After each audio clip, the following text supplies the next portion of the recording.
Guerrero Negro was our first stop in Baja Sur, named after a sunken pirate ship off the coast that was carrying gold and silver. Our new friend Sergio made our stay amazing. He and his family allowed us to camp behind their restaurant Ojo de Liebre. They showed us a new level of generosity. He took us to a 20,000-acre pronghorn nature preserve, and also to the local beach to see Baja's Pacific coast for the very first time.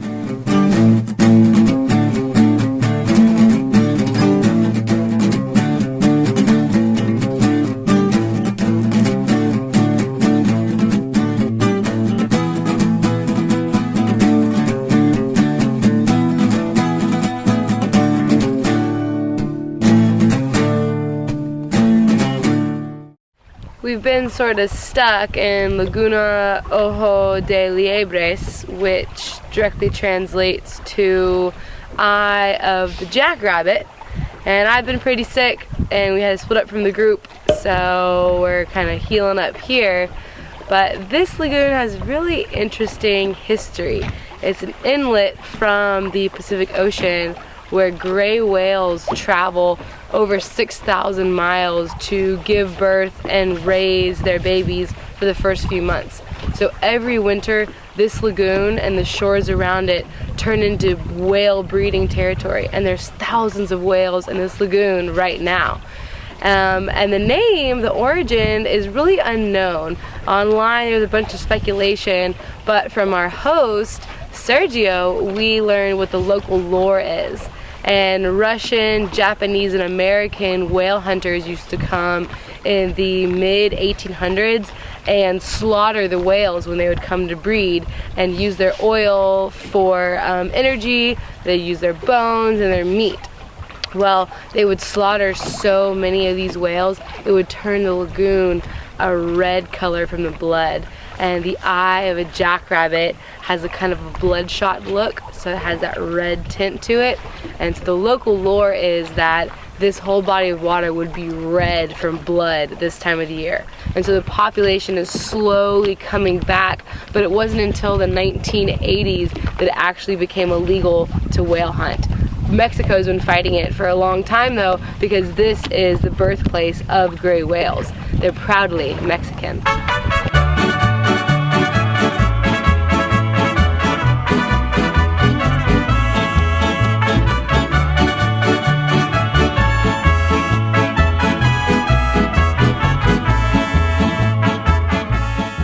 So we may or may not have trespassed through the salt mine to get across to a connecting road.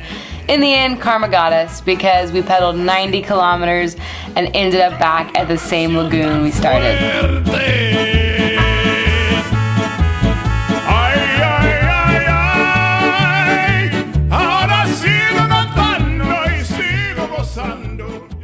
We've been riding miles through the world's largest salt mine, Exportada de Sal, just outside of Guerrero Negro.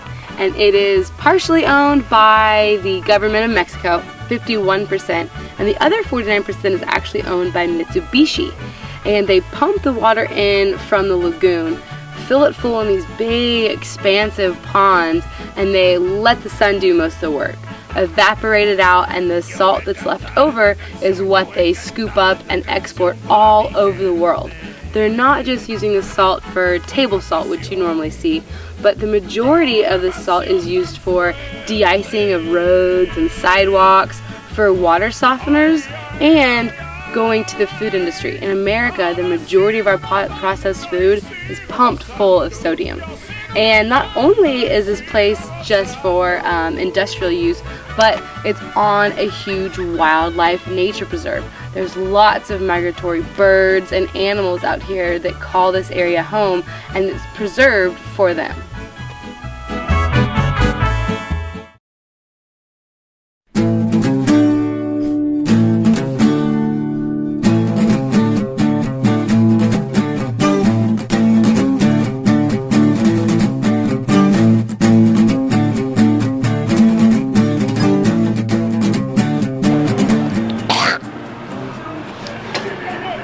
Okay, ready now.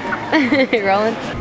We've had a great ride through the desert today with a tailwind through the whole day, and we made it to San Ignacio with plenty of time to spare. So we're at the mission here, which was completed in about 1787, but they believe it began construction in 1750 something. So super old, great natural history, and they call it Carekaman, which is the native word for stream of reeds. And that's because we just hit a low point in the water table where there's some springs and a flowing river, and it gives way to super lush, almost tropical field, tons of vegetation and palms in the area. So it's kind of like a little hidden oasis, and we're staying at Casa de Ciclistas tonight. We rolled up, there was 2 guys there. As we were leaving to see the mission, another 3 guys showed up. So we're gonna have a little ciclista fiesta esta noche. So we're pretty excited about that, and feeling good. Spirits are high, and we're headed east towards Santa Rosalia.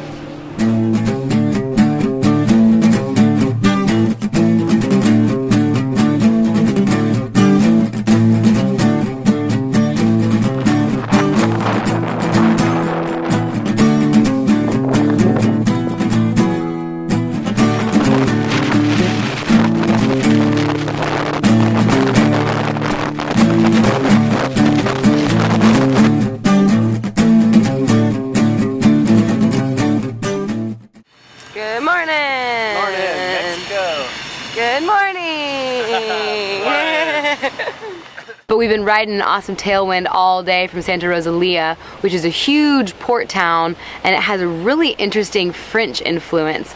They have all kinds of mines there. They had an old bakery from 1901 still making all kinds of French baguettes and other pastries. They ship all over the region. But the mission there is actually a prefab church that was created in France but shipped over here in the late 1800s. It was created by the guy that designed the Eiffel Tower. So you have this interesting mix of religion and industrialization. A lot of these missions out here are hand-built, very intricate design from the indigenous population, which eventually became slaves, and the Catholics. But in Santa Rosalia, it had this weird industrial feel.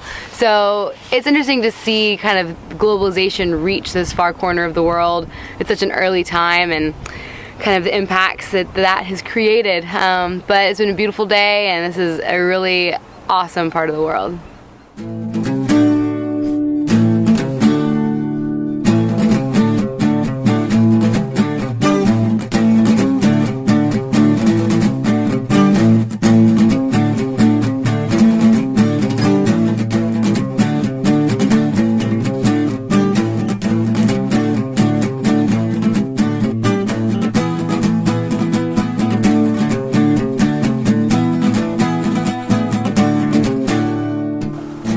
Hello! Just walked over from our beach camping spot to this hot springs at high tide. There's a lot of volcanic activity in this area, so there's literally hot springs littered around Baja de Concepcion, and this is one of them. At low tide, it's like boiling, and we got in when it was about this deep and 100 and something degrees. Now the high tide is in, and it's just perfect. So having a nice hot spring soak at 8:30 in the morning in paradise.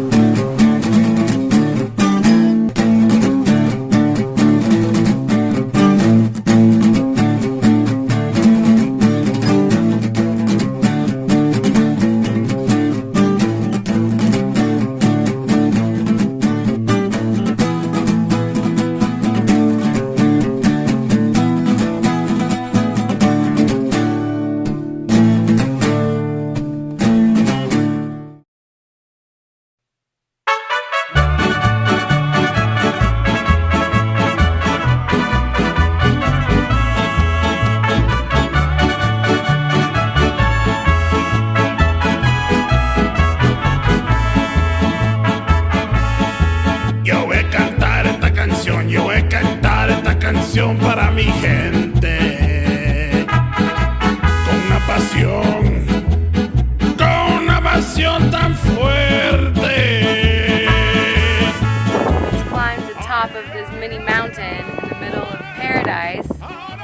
except we find but little bits of plastic with some wire. No clue how or why this is up here, but just goes to show you this plastic is not worth it. Try not to buy plastic if you can help it.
We're about 10 miles in to one of our longest days in a while.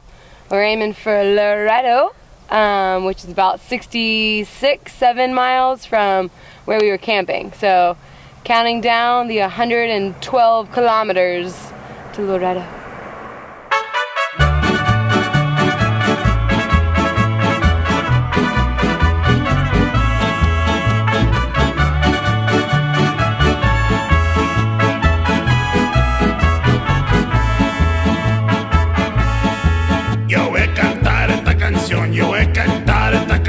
Para mi gente,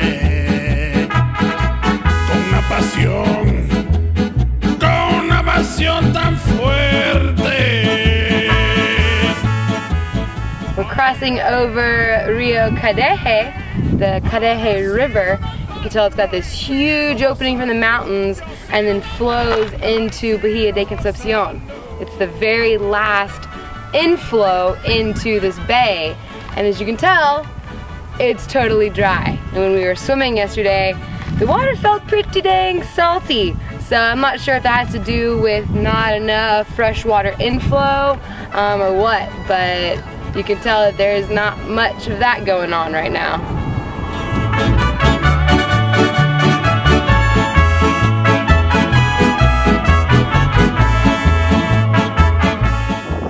The last glimpse of Bahia de Concepcion, headed towards Loreto into the mountains.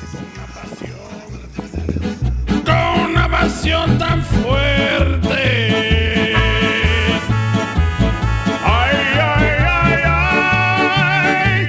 Ahora sigo cantando y sigo gozando. Yo sigo cantando y sigo gozando. We had a great ride into the town of Loreto, where we noticed most of the signs were in Spanish and English. Well, it turns out there's a huge retirement population of Americans and Canadians moving into this small coastal town, and that has played a big role in their strained water resource. Right now, the town's water is coming from the San Juan Bautista Londo aquifer. Now that's a mouthful. It originally came from the Loreto aquifer, but due to decades of overuse, it's now contaminated with salt water. We were able to spend an extra day getting to see the sites, the oldest mission in all of Baja California, dating back to 1697, and squeeze in a little video editing and research on the side. We waited for our friend Shane, and then we biked up over a huge mountain pass to continue on south towards the tip of Baja.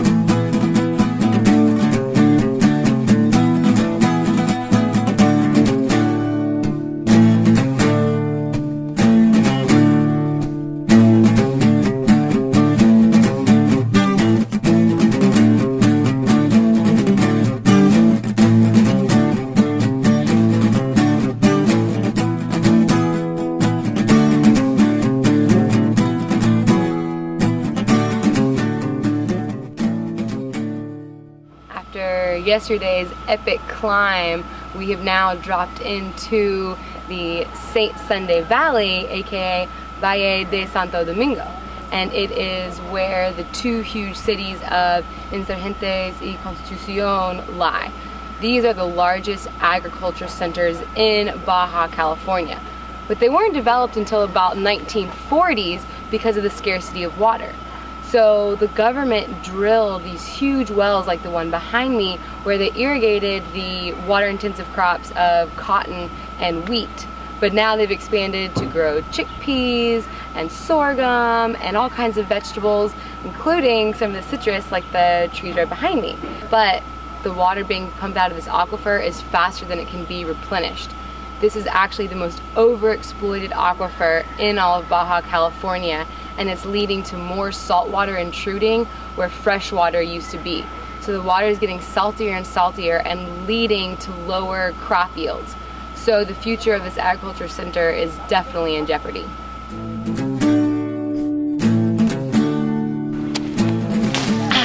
Got it!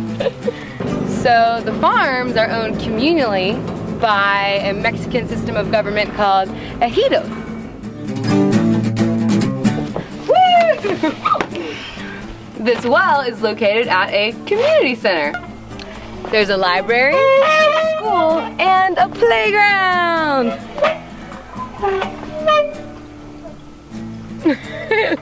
That's for sure a library. You can have 3 on here. We can all be chit-chatting. Everybody's in shape now.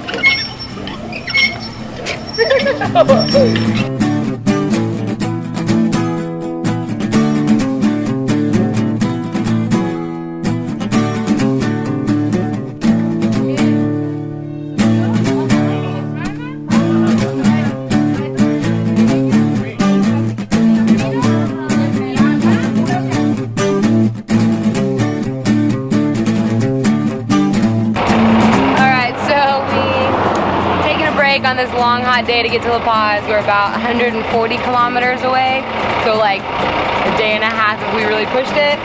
And this Aguilar bus just showed up, and I just asked the driver if we could go, and he said we could, so we're gonna do it. Where we just stopped, I actually got stung by a bee, so now we're in bee-free territory, and I can eat all the snacks I want to. We're on a bus. What just happened?